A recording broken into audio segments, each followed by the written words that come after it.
Hello, church family. Dr. Paul here, wanting to share another story of a friend who had asked me about forgiveness and who and how do we accomplish forgiveness in our lives. He was having a bit of a spat with a neighbor, and that was not being terribly respectful to his wife. And he just said that he really thought that he should go tell him off, but he knows that his Christian faith tells him to do otherwise.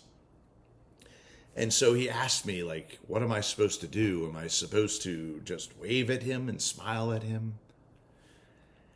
And so I reflected back on a story of my own from years earlier where I too had quite a conflict with a neighbor who just seemed to want to give me a hard time however he possibly could. That seemed to be the outset of each day for him. And he was doing a pretty good job of it.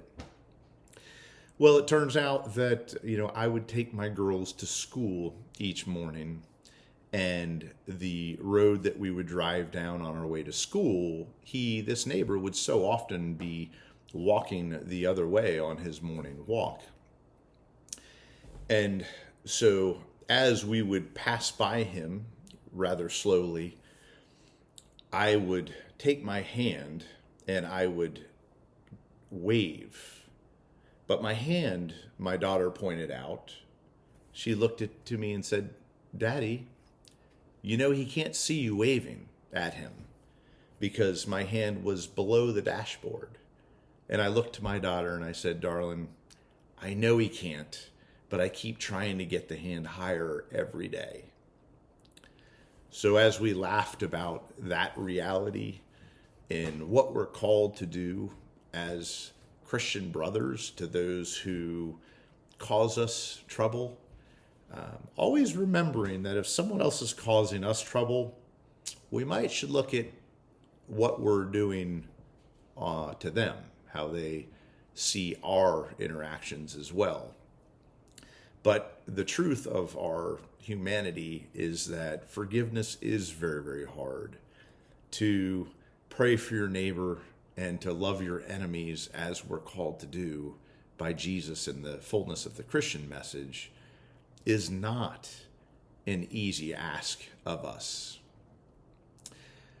But going a little deeper and truly sharing with you where God makes me look so much smarter than I ever could be, I had a similar question asked by a patient of mine who presented himself as a retired firefighter of New York City who retired just before 9/11 happened in 2001, the year before he retired.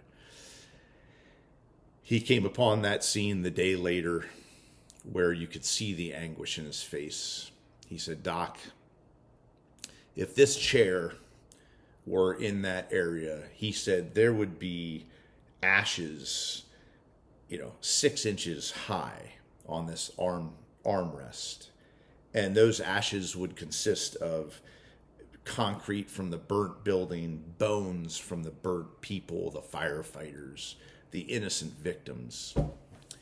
And he looked at me and he said, "Doc, I'm not a hateful man, but I just can't help but to hate those people."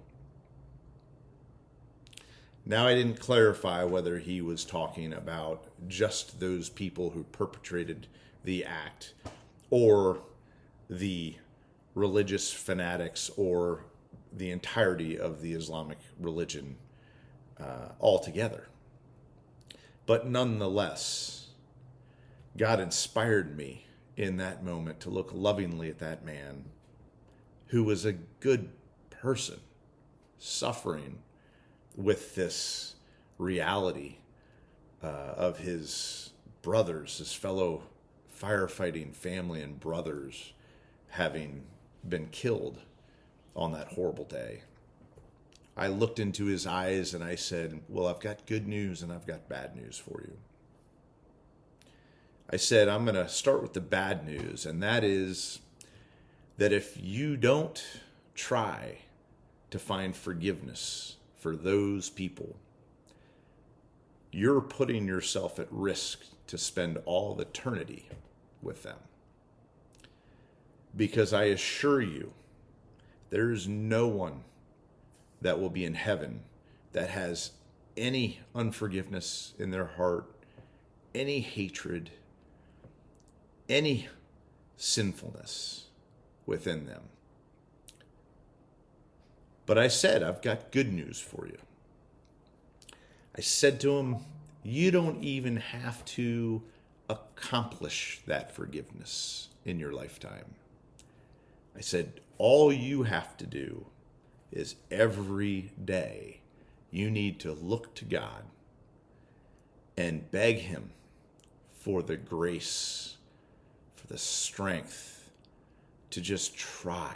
You have to absolutely, authentically try. And the Lord will make good on that.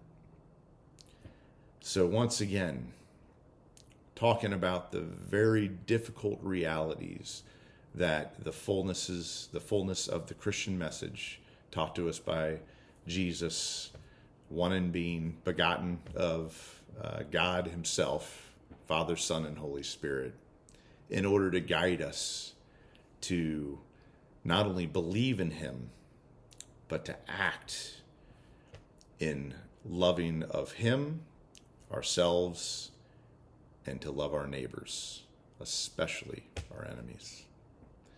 God bless you. God bless us. And may God give us the strength to accomplish his will.